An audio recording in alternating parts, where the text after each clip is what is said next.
세상에서 우리는 늘 누가 더 중요한 사람인가, 누가 더 영향력 있는 사람인가, 또 누가 더 존중받고 먼저 대접받는 사람인가, 어디를 가든지 우리는 본능적으로 그 질서를 읽으며 살아갑니다.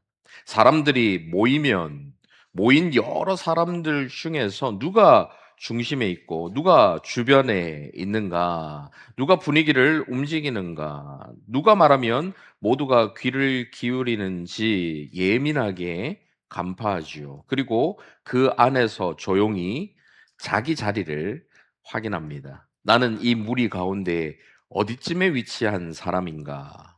내 말은 무게가 있는가? 나는 지금 존중받고 있는가? 나는 여기서 중요한 사람인가? 이런 것들에 신경을 쓰면서 살아가지요.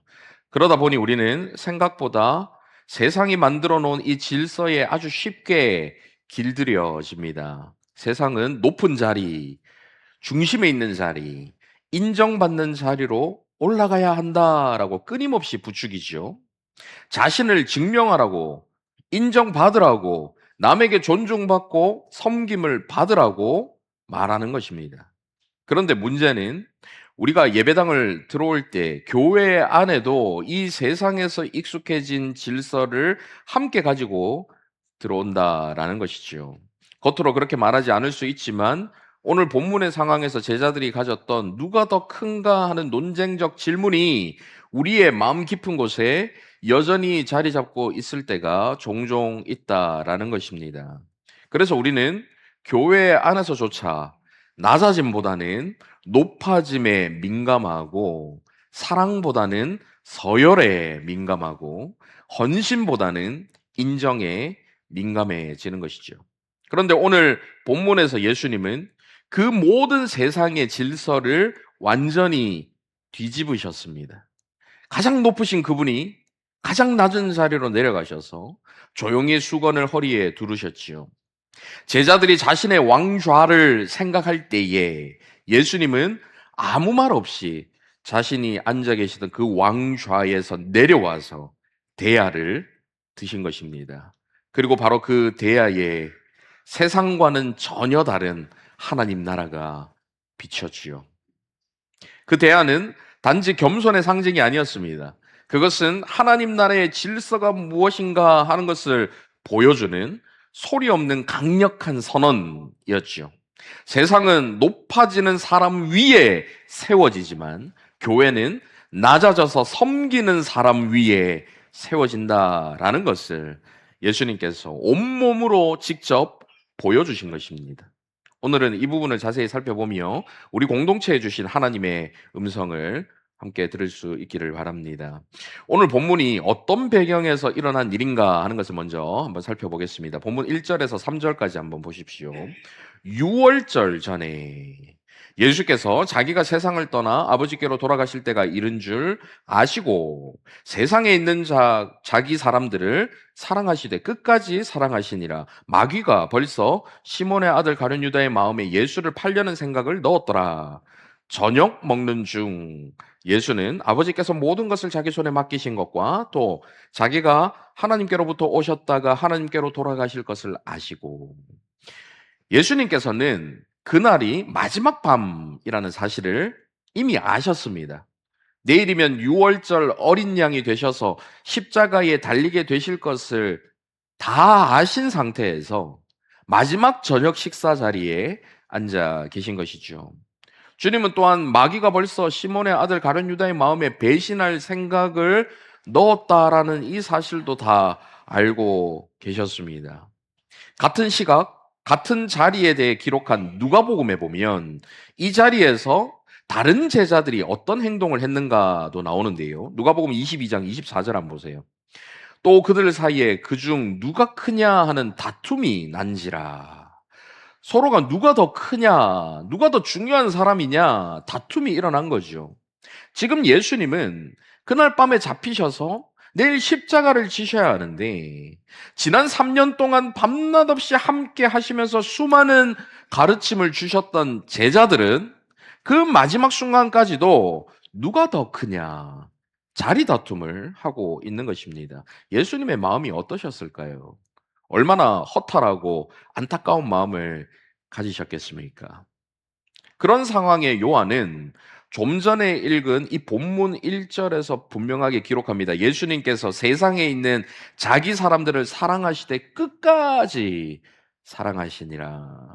오늘 본문의 상황은 이렇게 배신과 실패, 교만과 경쟁이 난무하는 여전히 약하고 미숙한 공동체 안에서 일어난 일입니다. 허리를 굽히고 무릎을 꿇어 제자들의 발을 씻겨주신 가장 아름다운 사랑이 가장 추한 현실 가운데서 일어난 것이죠. 앞서 보신 본문 3절에서 예수님은 아버지께서 모든 것을 자기 손에 맡기셨다라는 것을 아셨다라고 나옵니다. 그리고 자신이 아버지 하나님께로부터 오신 것과 다시 하나님께로 돌아가실 것을 모두 아셨다라고 기록되어 있죠. 그렇게 우리 주님은 자신이 누구인지 완벽하게 아셨기 때문에 친히 스스로 낮아지실 수가 있었습니다. 정체성이 흔들려서 자신의 자리를 찾지 못하신 것이 아니라 완전한 정체성을 갖고 계셨기 때문에 친히 낮은 자리로 내려가실 수가 있었던 것이죠. 세상 사람들은 자신의 가치를 어디서 찾아야 할지 모르기 때문에 남들의 섬김을 받음으로 자신의 가치를 찾으려고 합니다. 많은 사람들에게 인정받고 섬김을 받으면 자기의 자리가, 자기의 가치가 이만큼 높구나. 거기서 자신의 가치를 찾으려다 보니까 다른 사람들에게 인정받지 못하고 섬김을 받지 못하고 대접받지 못하면 화가 나는 거예요. 불안해지는 거예요. 거기서 자신의 가치를 찾는 거죠. 자신이 누구인지 모르기 때문에 자리로 자신을 증명하고 지키려 합니다. 그리고 자신의 가치가, 자신의 정체성이 언제 흔들릴지 모르기 때문에 늘 불안해하면서 계속해서 남들보다 높아지려고 끊임없이 시도하고 애를 쓰며 살아가는 것이죠. 그래서 마치 겁먹고 힘없는 강아지가 더 크게 짖듯이 별 볼 일 없는 사람일수록 내가 너의 발을 씻기라고? 내가 누군지 알아? 하면서 큰 소리 치는 거죠. 하지만 우리 예수님은 반대로 내가 누군지 알기 때문에 내가 너의 발을 씻겨주마 라고 말씀하십니다. 곧 자신이 하나님 아버지께 사랑받는 아들이라는 이 확고한 정체성이 낮은 자리로 내려가 무릎을 꿇어도 비굴해지거나 비참해지지 않는다라는 것을 알게 하고, 그래서 친히 그렇게 내려갈 수 있도록 만들어 주는 것이죠. 우리는 높은 자리에 앉아야만 높은 사람이 되는 것이 아닙니다. 그리스도 안에서 이미 받아들여졌기 때문에 어느 자리에 앉든지 가치 있는 존재가 되었고, 그래서 낮은 자리에도 기꺼이 앉을 수 있는 사람이 된 것이죠. 내가 낮은 자리에 앉더라도 나의 가치는 변함이 없어. 내가 앉은 자리와 상관없이 나는 이미 예수 그리스도의 그 영원의 가치가 있는 생명값으로 구원받은 존재이니, 이미 나는 받아들여진 존재이고 사랑받는 존재이니, 내가 이렇게 무릎을 굽히고 허리를 굽혀도 나는 낮아지지 않아. 내 가치가 사라지지 않아. 그 확고한 정체성이 있는 사람은 기꺼이 낮아질 수가 있는 것입니다. 더 이상 우리가 앉은 자리로 스스로를 증명할 필요가 없고, 다른 사람들에게 인정받지 못해도 무너지지 않을 수 있는 것이죠. 교회 공동체 안에서 세상과 똑같은 원리로 내가 여기서 얼마나 오래 있었는데 이런 대접을 받고 있어야 하나? 내가 교회를 위해 헌신한 게 얼마인데 나한테 이렇게 대하나? 이런 생각만을 품는다면 그 공동체 안에는 갈등이 끊어지질 않을 거예요. 우리의 죄성은 늘 우리 마음속에서 이런 생각을 부추깁니다. 너는 그럴 자격이 있어. 너는 그 정도 섬김은 받아야 돼. 그 자리를 지킬 권리가 있어. 하지만 교회는 내가 앉은 자리를 지키는 곳이 아니라 생명을 살리는 일을 하는 곳입니다. 내 자리를 지켜가면서 연약한 자들이 앉지도 못하게 나의 자리를 철통같이 지키는 곳이 아니고, 나의 자리를 내어주더라도 연약한 자들이 그 자리에 앉아서 생명을 얻을 수 있도록 만드는 곳, 그것이 바로 교회이지요.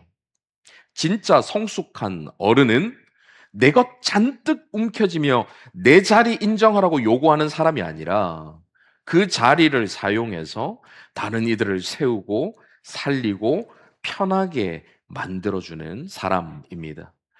우리가 더 오랫동안 예수님을 믿었다라는 것은 더 많이 대접받을 자격이 생겼다라는 뜻이 아니라 다른 사람들을 더 깊이 헤아리고 더 넓게 품어줄 수 있게 되었다라는 뜻이 되어야 하는 것이지요. 예수님이야말로 가장 오래전부터 존재하신 분 아닙니까? 가장 높으신 분 아닙니까? 가장 많이 아시는 분이시죠. 그런 그분이 가장 낮은 자리로 내려가셨습니다. 그것이 바로 세상과 다른 하나님 나라의 원리, 곧 사랑의 원리이기 때문이죠. 우리 주님이 구체적으로 어떻게 행동하셨는지 계속해서 본문 4절, 5절 보도록 하겠습니다. 같이 한번 읽어보실까요? 시작. 저녁 잡수시던 자리에서 일어나 겉옷을 벗고 수건을 가져다가 허리에 두르시고 이에 대야에 물을 떠서 제자들의 발을 씻으시고 그 두르신 수건으로 닦기를 시작하여 1세기 팔레스타인의 길은 포장되지 않은 흙먼지 가득한 그런 길이었죠. 짐승들이 길거리를 막 활보하고 온갖 오물이 뒤섞인 그런 길을 맨발이나 아니면 구멍 뚫린 샌들로 걷기 때문에 오늘날 쿠션 있는 신발에 깨끗한 양말로 보호된 발과는 비교도 할 수 없는 아주 더러운 발이었습니다. 그런 발을 씻기는 일은 유대인 종들조차 하기 꺼려 했기 때문에 이방인 종이 있으면 이방인 종들에게 시키는 그런 하찮고도 천한 일이었죠. 그런데 천지 만물의 주인이시자 만왕의 왕이신 우리 주님께서 제자들의 그 더러운 발을 직접 두 손으로 잡으시고 물을 부으시고 문질러서 씻기신 것입니다. 뽀송한 아기의 발이나 사랑하는 사람의 발은 기꺼이 씻길 수 있고 그 행위 자체가 기쁨일 수 있죠. 하지만 예수님 곁에서 3년을 머물며 배워도 여전히 무지하고 이기적인 제자들, 막 서로 크다면서 싸우는 그 제자들, 곧 있으면 자신을 버리고 다 도망가고 또 부인할 비겁한 제자들, 심지어 이미 자신을 팔아넘길 이 배신을 결심한 유다의 발까지 우리 주님은 손수 씻기셨습니다. 이렇게 예수님의 사랑은 사랑받을 만한 사람에게만 향한 것이 아니었습니다. 오히려 사랑받을 자격이 전혀 없는 사람들, 미워하고 책망해도 이상하지 않을 그런 사람들을 향해서 우리 주님은 끝까지 품고 사랑하는 모습을 보여주신 것입니다. 이런 예수님의 모습을 보면서 베드로가 말하죠. 본문 6절과 8절 이어서 한번 보십시오. 베드로가 이르되 주여 주께서 내 발을 씻으시나이까 내 발을 절대로 씻지 못하시리이다. 겉으로 보기에는 베드로의 말이 겸손하게 보일 수도 있습니다. 하지만 그는 여전히 세상의 질서의 기준으로 생각을 하는 거예요. 세상 질서에는 높은 사람이 낮은 사람을 섬기는 법이 없습니다. 주님, 이것은 저의 기준으로는 옳지 않습니다. 저의 상식과 생각에 맞지 않습니다. 이 마음이 자리 잡고 있는 것을 알 수 있죠. 자신의 상식으로는 스승이 제자의 발을 씻기는 것은 말도 안 되는 거죠. 아무리 주님이라도 이 기준을 깨뜨리는 일을 하시면 안 됩니다. 라는 것입니다. 그런데 그런 베드로에게 주님이 뭐라고 하십니까? 내가 너를 씻어주지 아니하면 네가 나와 상관이 없느니라 말씀하시죠. 지금 주님께서 보여주시는 것은 단순히 섬김의 모범 정도가 아닙니다. 본문 7절에 보시면 내가 하는 것을 네가 지금은 알지 못하나 이후에는 알리라 라고 하시죠. 곧 십자가의 구속 사역이 끝나고 나면 베드로가 지금 예수님께서 왜 이런 행동을 하셨는가 하는 것을 이해할 수 있을 거라는 그런 말씀입니다. 교회는 오랫동안 이 세족의 장면을 성육신과 십자가를 예표하는 행동으로 읽어왔습니다. 겉옷을 벗으심으로 하늘 영광을 버리심과 십자가에서 옷이 벗겨질 것을 예표하는 것으로 보았고요. 수건을 두르심으로 자기를 비워 종의 형체를 가지신 주님이심을 보여주셨다고 이해했습니다. 물을 대야에 부으셔서 발을 씻기심으로 자신이 우리의 더러움을 대신 감당하시고 깨끗이 씻어 정결케 하시는 분이시라는 것을 보여주셨다라고 이 구절을 받아들였지요. 이와 같이 예수님은 제자들의 발의 먼지만 씻기러 오신 분, 단지 겸손과 섬김의 모범을 보이신 분으로 이 땅에 오신 것이 아니라 우리 존재 전체의 더러움을 짊어지시고 그분의 보혈로 정결케 하시기 위해서 이 땅에 오신 분이신 것이죠. 그러니 베드로가 거부하는 것은 단순히 발 씻김이라는 행위를 거부하는 게 아니라 자신을 낮추셔서 죄인을 깨끗하게 하시는 메시아의 방식을 거부하는 거죠. 세족을 끝내 거부하는 것은 결국 십자가의 은혜를 거부하는 것과 같은 것입니다. 복음의 시작은 내가 주님을 위해 무엇을 하겠다라는 결단과 실천이 아닙니다. 그 결단과 실천으로 복음이 시작되는 게 아니에요. 대신 자신의 더러움과 스스로 깨끗해질 수 없는 무력함을 인정하면서 주님, 저를 씻겨 주십시오 하며 주님 앞에 발을 내미는 것. 그것이 바로 복음의 출발점인 것입니다. 예수님은 그 자리에서 자신의 생각에 갇혀서 이 세족을 거부했던 베드로뿐만 아니라 서로 누가 크냐 싸우는 제자들, 심지어 예수님을 배신할 유다의 발도 씻어 주셨습니다. 우리가 아직 죄인 되었을 때에 그리스도께서 우리를 위해 죽으셨다라는 이 말씀이 사실임을 보여주시기라도 하듯이 우리가 아직 주님의 뜻을 전혀 모르는 무지 가운데 빠져 있을 때, 내 생각에 사로잡혀서 주님의 뜻을 거부할 때, 우리가 아직 사랑과 섬김은커녕 누가 더 크냐, 누가 더 중요한 사람이냐 자리 다툼이나 하고 있을 때 우리가 아직 배신자였을 그때에 그분은 우리의 더러운 발을 손수시켜 주신 것이죠. 예수님은 이렇게 깨끗한 사람들의 주님이 아니셨습니다. 주님의 몸된 교회는 더러움 없는 사람들의 모임이 아니라 더러웠지만 씻김받은 죄인들의 공동체라는 사실을 알 수 있는 것이죠. 왜 우리가 교회 안에서조차 서로를 섬기지 못하고 나보다 남을 더 낮은 사람으로 대할 때가 있을까요?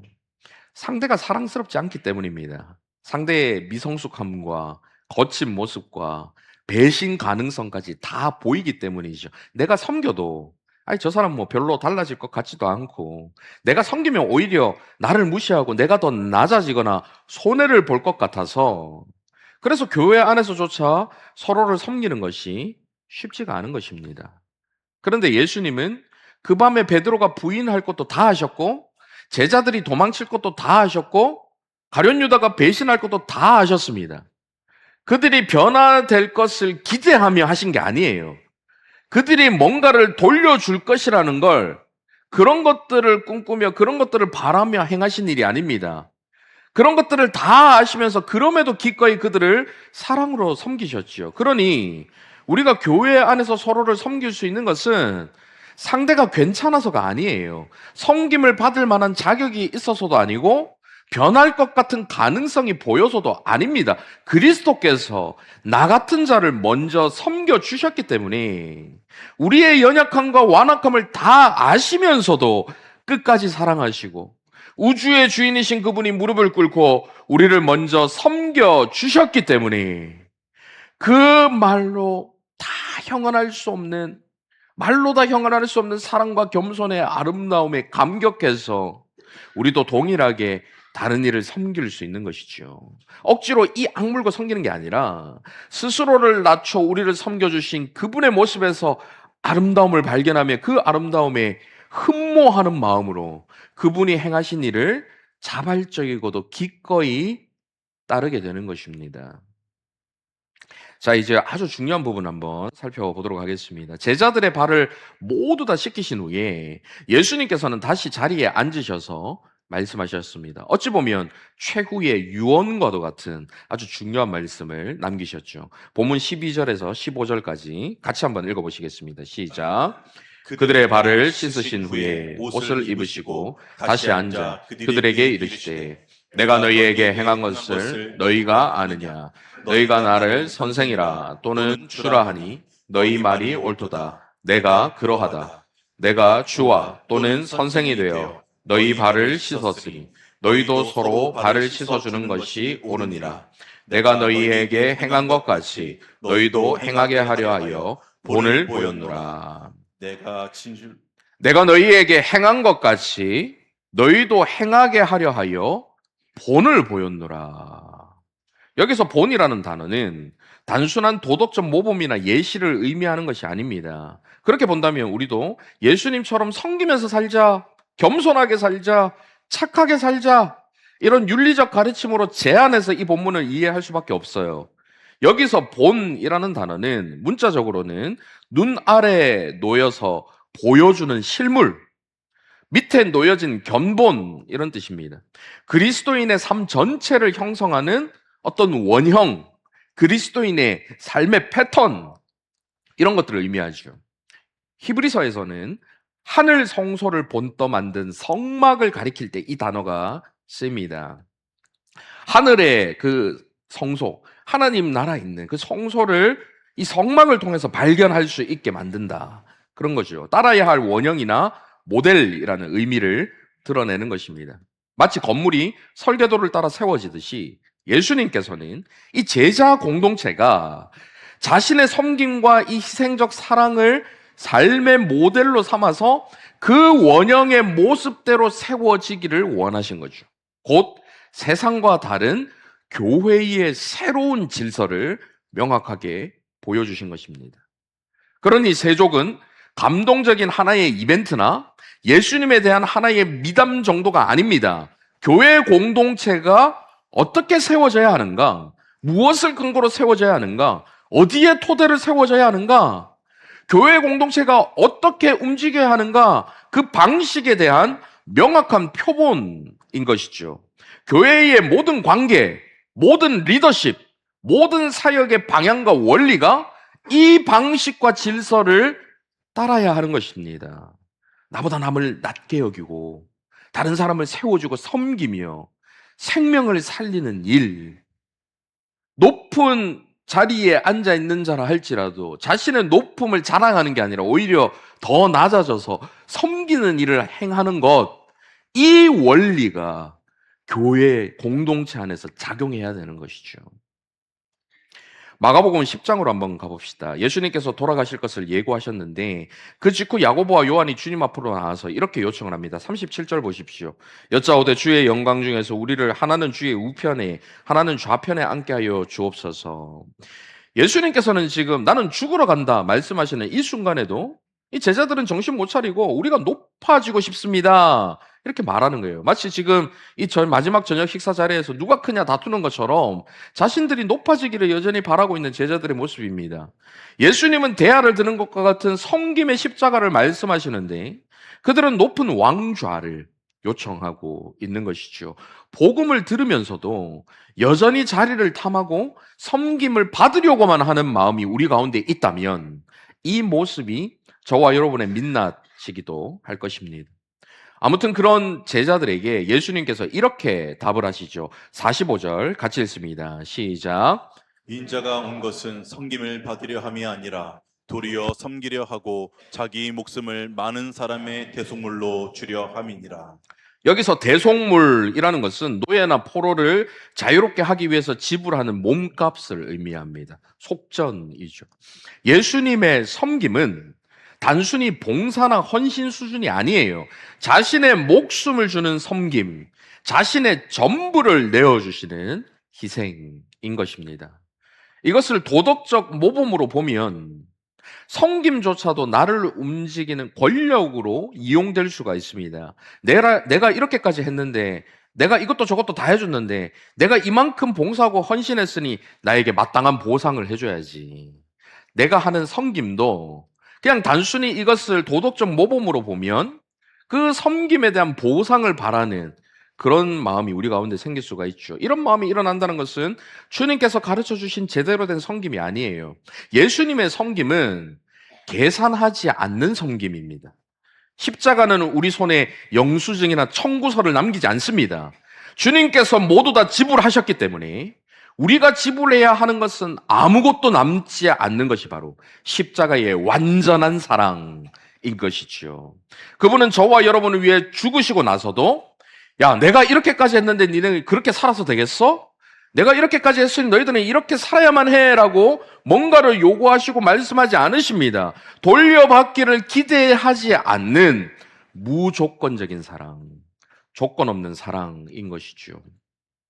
교회의 미래는 프로그램보다 이 새로운 질서에 달려 있습니다. 교회의 질서가 세상과 같이 서로가 막 높아지려 하고 서로가 섬김을 받으려고만 한다면 믿지 않는 사람들이나 우리의 다음 세대는 이 교회를 바라보면서 실망할 수밖에 없는 것이죠. 세상의 질서는 오래된 사람이 윗자리를 차지하죠. 많이 낸 사람이 위를 차지합니다. 많이 아는 사람이 우위에 오르지요. 직분이 특권이고 자리가 권력입니다. 하지만 복음의 질서는 다르죠. 더 오래 믿을수록 더 아래로 내려가는 것이 정상이 됩니다. 은혜를 더 많이 받은 사람일수록 더 많이 나누고 베풀게 되지요. 영향력이 클수록 더 많이 섬기고 더 조심하며 더 겸손해야 하는 것입니다. 어른이 될수록 더 넉넉하고 따뜻하고 포근한 품을 가지고 있어야 하는 것이죠. 교회 공동체는 이렇게 높은 사람을 만드는 곳이 아니라 낮아질 줄 아는 사람을 만드는 곳이에요. 낮아질 수 있는 용기를 가져다 주는 곳. 낮아져도 스스로 비참해지지 않고 기꺼이 낮아지고자 하는 곳. 그런 것을 가르치는 곳이 바로 교회인 것입니다. 서로의 발을 씻어줄 대야에 비친 하나님 나라를 보여줄 수 있는 곳. 그곳이 바로 교회 공동체의 올바른 모습인 것이죠. 우리의 다음 세대가 아직 미숙하고 서툴고 때로는 무례하고 자기중심적일 수 있습니다. 우리의 기대를 저버릴 수도 있지요. 우리가 쌓아온 것을 한순간에 무너뜨릴 것처럼 보일 수도 있고요. 우리가 물려주는 것에 대해서, 물려주려고 하는 것에 대해서 가볍게 여기는 태도를 보일 수도 있습니다. 하지만 기성세대가 해야 할 일은 그들의 발에 묻어있는 먼지를 보며 혀를 차며 정죄하고 비판하는 게 아니고 수건을 두르고 그들의 발 앞에 대야를 놓는 일입니다. 교회가 다음 세대를 바라보면서 별로 효과도 없고 교회 도움도 안 되는데 뭘 자꾸 해주기만 해야 하나, 그런 마음을 가진다면 우리 교회는 결코 다음 세대를 일으키는 교회가 될 수 없습니다. 더디 변하고 더디 자라는 제자들을 끝까지 기다려주신 예수님, 심지어 마지막까지 변하지 않을 것을 다 아시면서도 가룟 유다에게까지 사랑을 온전히 쏟으신 그 예수님을 바라보면서 저와 여러분도 우리의 다음 세대에게 온 마음과 사랑을 쏟아 부어줄 수 있어야 하는 거죠. 비록 내가 무릎을 굽혀야 해서 자존심도 상하고, 비록 내가 수고를 해야 해서 귀찮기도 하고, 비록 내가 헌신을 해야 하니, 희생을 해야 하니 내 시간과 물질을 손해도 봐야 하지만 그게 주님께서 저와 여러분에게 먼저 보여주신 모습이기 때문에, 그리고 주님께서 이러한 것을 원형으로 삼아서 공동체를 세워라, 교회 공동체는 이러한 것을 원형으로 세워진다 말씀하셨기 때문에 그게 우리 앞에 기성세대들이 저와 여러분에게 먼저 보여주신 신앙의 선조들의 모습이기 때문에 우리도 빚진 마음으로 동일하게 그렇게 행하게 되는 것이죠. 시대는 더욱 악해지고 젊은 세대가 점점 교회를 떠나가는 이때에 우리의 다음 세대가 지금부터 제대로 세워지지 않으면 우리 교회의 미래는 암울할 수밖에 없습니다. 여러분, 5년, 10년 금방 가지 않습니까? 되돌아보십시오. 5년, 10년 쏜살같이 흐르는 세월입니다. 그렇게 쏜살같이 시간이 지나고 나면 이 예배의 자리에, 교회를 세우고 섬기는 이 자리에 누가 설 수 있겠습니까? 누가 남아있겠습니까? 기성세대가 예수님처럼 낮아질 줄 아는 참된 어른의 품격, 참된 성도의 품격을 보여줄 때에 우리의 다음 세대가 그것에서 본을 받고 다시 힘차게 일어날 수 있게 될 줄 믿습니다. 이제 말씀 맺겠습니다. 오늘 말씀을 들으시고 여러분 섬기십시오, 여러분 낮아지십시오, 여러분 억지로라도 기득권을 내려놓으십시오, 다음 세대를 위해 희생하십시오, 이 메시지가 먼저 남으시면 안 됩니다. 지금 당장 우리가 아이들 모두 불러다가 발을 씻겨준다고 해서 지금 이 자리에서 서로의 발을 씻겨준다고 그런 퍼포먼스를 진행한다고 해서 우리 공동체가 바뀌는 게 아니에요. 오늘 말씀 앞에서 우리는 먼저 우리 자신이 본래 남의 발을 씻길 수 있는 사람이 아니라는 것을 철저하게 인정해야 합니다. 우리는 여전히 자리를 탐하고 인정을 갈구하고 기득권을 붙들고 싶은 욕망 가운데 살아간다라는 것을, 그래서 늘 대접받고 싶고 손해보기 싫고 낮아지기 싫은 사람이라는 것을 먼저 철저하게 자각하고 인정해야 하는 거예요. 그리고는 내가 낮아지겠다 결심하고 내가 섬기겠다 노력하고 하는 그런 것들보다 먼저 하늘 영광 버리고 이 땅 위에 종의 형체로 오신 예수 그리스도, 수건을 허리에 두르시고 대야에 물을 떠서 저와 여러분의 더러운 발을 만지시고 씻기신 그 예수 그리스도를 먼저 바라봐야 하는 것이죠. 우리의 발을 씻기시기 위해서는 필연적으로 그분이 우리 앞에 무릎을 꿇고 우리를 올려다 보셔야 돼요. 우리는 그런 그분을 내려다 보게 될 것입니다. 어떻게든 높은 자리에 올라서 다른 사람들을 내려다 보기를 원하는 저와 여러분의 발 앞에서 우주의 주인이신 그분이 무릎 꿇고 앉아서 우리를 올려다 보셨습니다. 주님께서 내가 너를 올려다 보는데 이걸로 부족하니? 이걸로는 안 되겠니? 말씀하신다면 뭐라고 답하시겠습니까? 그럼에도 여전히 높은 자리에 서서 누군가를 내려다보기를 원하는 우리 앞에서 주님께서 먼저 우리를 올려다 보시며 발을 씻겨주시는데, 그 말도 안 되는 위대한 섬김, 세상에서는 결코 찾을 수 없는 그 존귀하고도 고귀한 아름다움을 발견한다면 저와 여러분 가운데 자연스럽게 그분을 흠모하는 마음이 들고 또 따르고자 하는 마음이 들게 될 것입니다. 이것이 우리가 행하는 실천의 원동력이 되어야 되는 거예요. 동기가 되어야 됩니다.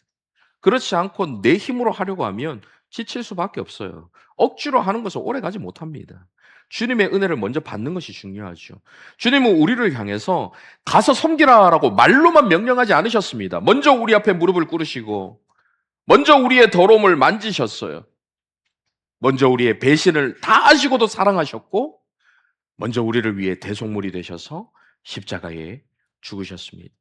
그래서 이제 우리의 섬김은 의무가 아닙니다. 예수 그리스도의 그 은혜에 압도된 자에게 따라오는 자연스러운 반응인 것이죠.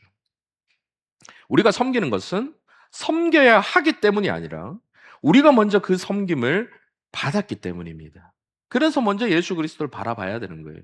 그분이 우리에게 행하신 일을 먼저 바라보고 그분이 베푸신 은혜와 사랑을 먼저 경험하는 것이 필요하다라는 것입니다. 오늘도 그 은혜를 기억하며 서로를 사랑으로 섬기는 사랑의 공동체, 섬김의 공동체를 세워나가는 저와 여러분 다 되시기를 간절히 바랍니다. 아멘. 말씀을 생각하면서 교회라는 찬양 함께 고백하시겠습니다.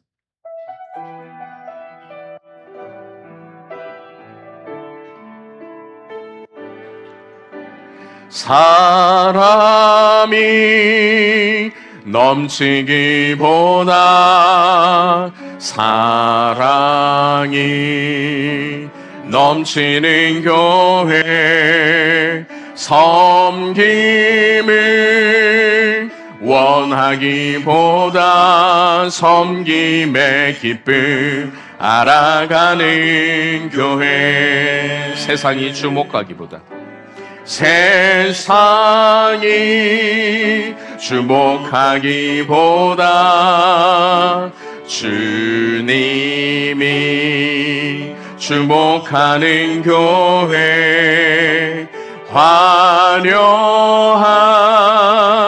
겉모습보다 중심이 주를 향한 교회. 다시 한번 앞에서부터 사람이 넘치기보다 사람이 넘치기보다 사랑이 넘치는 교회, 사랑이 넘치는 섬김을 원하기보다 섬김을 원하기, 섬김의 기쁨 알아가는 교회, 기쁨 알아가는 교회. 세상이 주목하기보다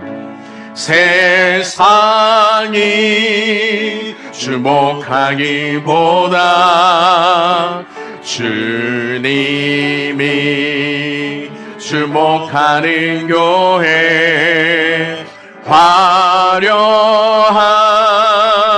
겉모습보다 중심이 주를 향한 교회. 주님이 피로 사신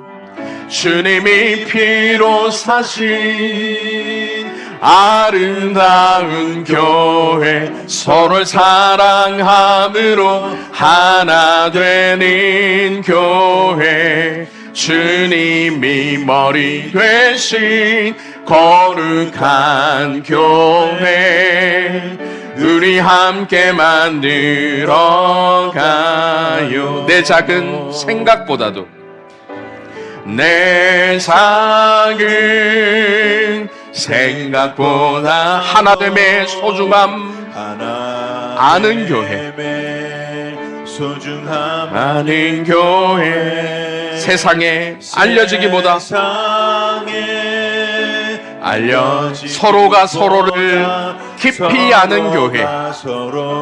깊이 아는 교회. 주님이 피로 사신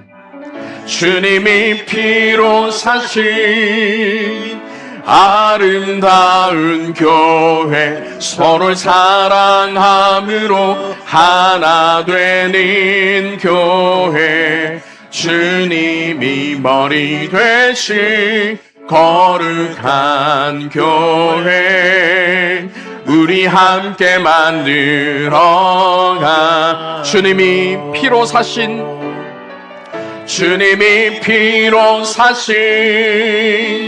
아름다운 교회. 서로 사랑함으로 하나 되는 교회. 주님이 머리 되신 거룩한 교회. 우리 함께 만들어가요.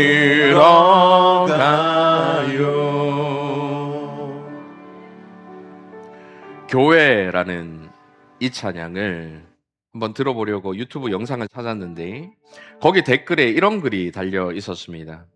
이런 교회는 나로부터 시작되어야 합니다.